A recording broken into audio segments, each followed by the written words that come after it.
zone, 2.66 miles. If you look at an aerial view of the two tracks, they look very similar. But let's go to our Toyota Camry cutaway car. I'm going to show you a major difference in these two racetracks. This is Talladega. The driver goes across the start-finish line, down into the banking in turns 1 and 2.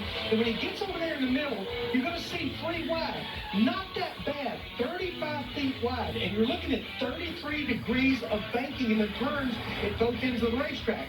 The radius of turns 1 and 2, 1,090 feet. Now let's compare that to Daytona, where we were a couple months ago. 28 feet wide. 3 wide is a little tighter. You've got 31 degrees of banking, and the radius of the turns at Daytona, 990 feet. I want to show you one other major difference in the turns between Daytona and Talladega. The height from the base of the wall to the bottom of the track, Talladega, 26 feet. Over 6 Toyota Camrys stacked on top of each other. Daytona, not as tall, 20 feet, a little over 5 Toyotas stacked on top. Guys, this is one reason teams can be more aggressive with their setup at Talladega for speed and not worry about handling like you do at Daytona. You ready? Yeah, and with that, Larry, you know, this track is the arc of the corner is just more spread out. You've got more room to move around, and so the handling is just easier. But the caveat to that is this trioval right here. That bottom line is really tricky when somebody is pushing you on that back bumper with that car wanting to get loose. So there still are some tricky areas with how trimmed out these cars are. Well, and I think that brings in that fourth lane. Right? When we're at Daytona, you hardly ever even think about a 4-wide scenario. If you do, your next words out of your mouth is caution's out. Here, they're going to be 4 wide and pretty comfortable doing so because of the width and the comfort and the banking, as Larry talked about. A lot of campers in this infield of Talladega and outside the track. And if you'd like a chance to win a VIP track experience and a new truck and camper, enter the Ally Racing Open Road Sweepstakes powered by HendrickCars.com. Scan the QR code on your screen or go to ally.com/sweepstakes/NASCAR. A lot of overcast yesterday for qualifying, but today it is a beautiful Ready? sun-kissed day here in Alabama. 81 degrees. Light breeze out of the northwest. Turn 4. We start 116 degrees. Look at him. That'll get the hair raised up on your arm. You're not alive, buddy. Well, this feels like a big event. These grandstands are packed, and the energy in this racetrack all weekend has been makes me excited to get this one started. Remember the start-finish line, not at the center of the triangle, but down toward turn 1. How about that packed house? As the drone drops down to ride toward the start-finish line. Green flag is out. Boogity, boogity, boogity. Let's go racing, boys. Talladega.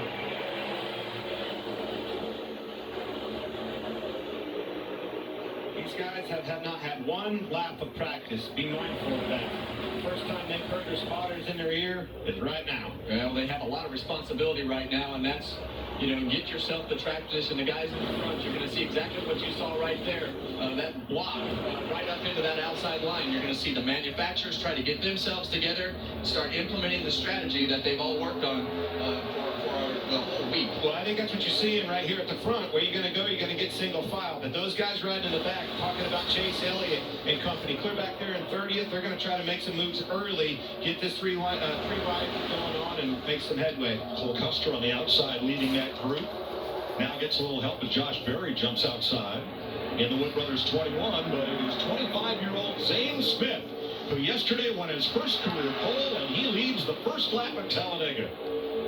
They see Joey Logano pop up right in front of Josh Berry there to put another Ford on that outside lane, and that allows them to have as much control of the race as possible. You want to save the fuel. You want to keep your track position. You want to do everything all at once, and that sometimes can be a hard thing to balance at the front of this field. Well, and it didn't surprise me. Logano pulled out a lineup in front of Josh Berry in the Wood Brothers car. Basically, teammates in Penske. If you're going to pick a car, he told us in the pre-race, Kevin, he wants a teammate behind him. That's exactly what he has. Ford leading the outside and the center. Chevrolet on the bottom. That's Austin Dillon trying to take the lead down on the inside, but 3 by 3, here they come. Didn't take them long to build confidence in their machine, did it? No, and as this day goes on, Clint, this will become more and more aggressive, and you'll see the pushing and everything that is happening become more intense. So as you see that fourth lane start to form up on the outside. I think it was Denny Hamlin that started it right there on the outside. You see him in 11 car. Here he comes. Two inside, one outside. Looking back from Build Summary inside Cam, Brad Keselowski, one of 11 onboard cameras in today's race. 4 wide from about 13th on back. The exits into those corners, that's where you have to be careful. Be mindful of the cars on the inside, the outside.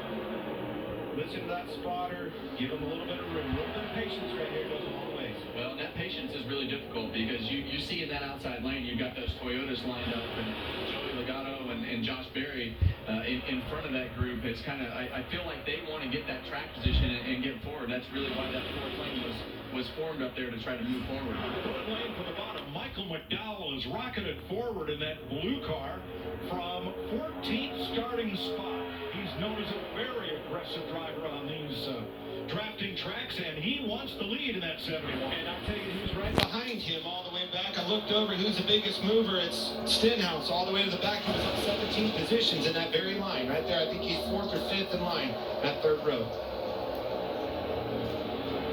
These are those opportunities. If you didn't have the track position, you can pounce on it early, but you have to be careful.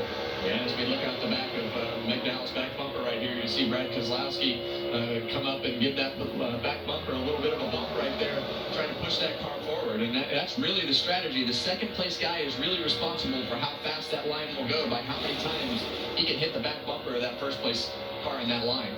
Looked at a lot of tape of racing here over the past years. They run 2 wide. Some years they run 3 wide. Why do we run 4 wide here? Well, right now we're running 4 wide because of the conservation efforts that they have with the fuel. So there's a lot of strategy and things that fall into play with the pace that they run. So they're able to run 4 wide, and right now some of the guys at the front, as they get shuffled, there'll be an opportunity for these guys further back to push their way forward. All right, Joey Logano, the leader, as they come through the tri-oval.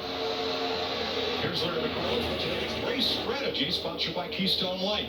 Mike, we will have green flag stops. You have to coordinate green flag stops with teammates, even other teams. You have to have partners and stay together to make lap time after a green flag stop. Speaking of green flag stops, probably fuel only, and you want to fill that race car with fuel every chance you get. This is the biggest one right here. Know when to, when not to, where to, and where not to, push or block. It could lead to the big one, and guys, the big one can be right over there in turn 3 at that bump at the end of the back straightaway. I disagree. I think the big one, that's one place. It can be anywhere. Yeah, well, that bump that Larry is talking about is